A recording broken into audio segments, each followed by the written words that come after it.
So today is our second Dunes in Schools lesson, and we're going to look a little bit closer at longshore drift and how that influences the type of coastlines we have here in the state of Florida.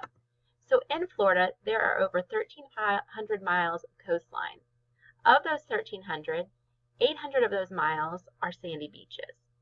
Other shorelines in Florida are going to be wetlands, calcium carbonate, and shell fragments. But you can also find rocky shorelines up into the different parts of the United States, like in California and Maine, and those are going to look like the big cliffs that you see big waves crashing onto. So the sandy beaches that are found here in Florida do contain quartz, but they're not as pure as the quartz sand that we find on our beach. Some contain other pieces of shell or other shell fragments. So the type of beach you have is really influenced by the longshore drift. And longshore drift, just to review, is the direction materials move along a shoreline as a result of the angle in which waves wash onto the shore. So if you remember, waves going to wash onto the shore and bounce back, wash onto the shore and bounce back. And as they're doing that, they're moving sediment and materials in a certain direction.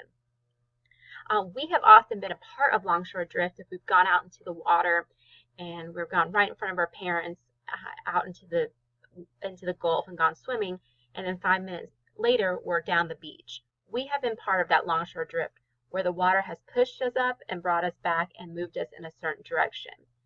So that longshore drift is going to determine the type of sand and sediment that is moved onto a beach. So in our area, a lot of quartz sediment has been deposited off of the Apalachicola area because of the Apalachicola River. The current moves that sediment from east to west, and thankfully it brings all that pure quartz sand onto our beach. Longshore drift is going to have that same effect on other areas in the state of Florida and other coastlines, and so the type of sediment that it's moving is really going to influence what ends up on the beach and the type of shoreline that you are going to see. So we divide shorelines into two different groups. They're either high energy shorelines or low energy shorelines. So high energy shorelines are going to have wind and waves that work the sand. And as a result, these types of shorelines have beaches and have dunes. So we have a high energy shoreline because we have beaches and dunes. Low energy shorelines have a low wave action, and because of that, they have wetlands. So what we see on the Choctawhatchee Bay's coast and shoreline is what areas in Florida and throughout the world see on their coast. So when you have a low energy shoreline, you're going to see salt marshes or mangrove swamps here in Florida. So there are 6 different types of shorelines that you find in the state of Florida, and we are going to talk about all 6. So we're going to begin by looking on the east side of Florida, on the east coast, where the Atlantic Ocean is, and this is the Atlantic coast.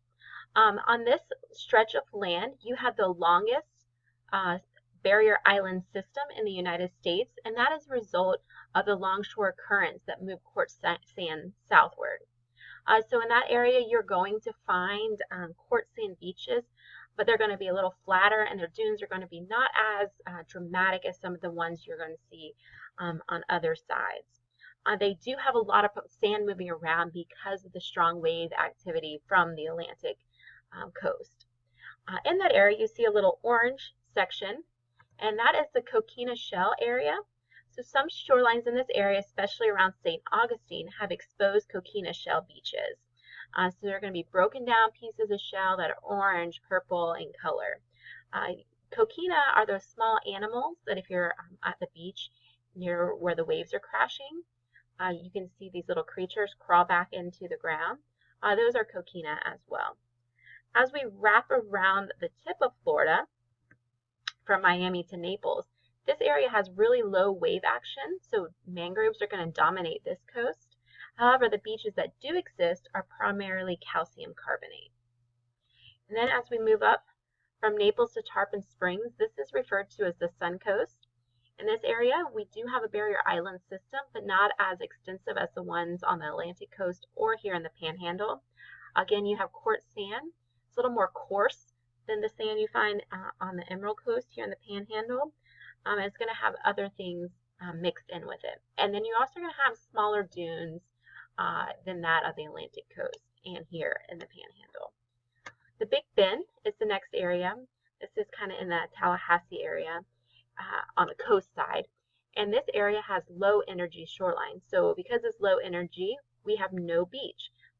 What we do have are salt marshes. And so what they have on the Gulf of Mexico looks very similar to what our shoreline looks like at the Choctawhatchee Bay.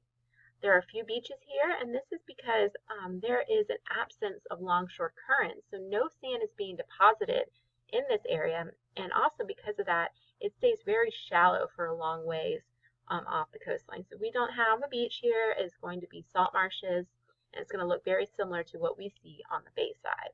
And then this pink area, that is us here in the Panhandle. We have an extensive beach system and barrier island systems. We have quartz from the mountains, and it is high energy, so we do have the dunes. So what we're going to do today is we're going to use that activity. What we're going to do today is we're going to use that information that you just learned, and you are going to rotate through 5 different stations, and you're going to look at different sand samples. So what we're going to do is we're going to use our workbook and our eyes and our microscope, and we are going to observe 5 different samples of sand. Each station, which will have a microscope, a petri dish, and a test tube, and magnifying glasses, has a sample of sand from one of the 6 areas we just discussed. You are going to use those tools and the information you just learned and make a prediction on where that sand sample came from. So you're going to record first your observations in your folder, and then before you move on to the next station, you are going to predict where that sand came from. So the first one, say we're looking at it and it has a lot of white, really fine pieces of sand under the microscope, and they're all similar in size, we can predict that that is from here in the Panhandle. So we would go up to sample into the Panhandle area on our Florida map and write sample 1. So you're going to rotate through 5 stations. All those samples are taken from a different coastline. And then we're going to come back as a class and we're going to reveal where each sample is from. While you're doing that, we're going to pull up the map again. But while you're looking at the samples, think about grain size, grain shape, the color. Is it coarse? Is there organic material in it? And keep those things in mind. But we're also going to keep this map up here so you can refer back up to the different regions while you're rotating through the stations. So I'm going to divide you into 5 groups, and then you will get started.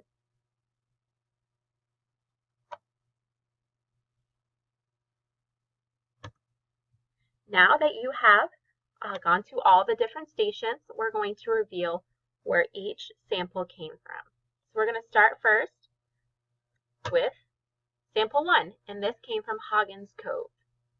So sample 1 should be under the arrow in the Big Bend region. So if you remember, this area is dominated by salt marshes. Sample 2 came from Marineland, Florida, over here where the coquina shell is. So you saw a bunch of orange and purple big shell pieces. So it's from that coquina area.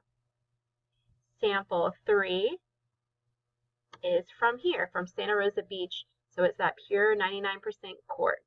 It's high energy, we have dunes, and we have an extensive beach system. 4 is from Virginia Key, Florida. You have calcium carbonate that's making up this area of the beach.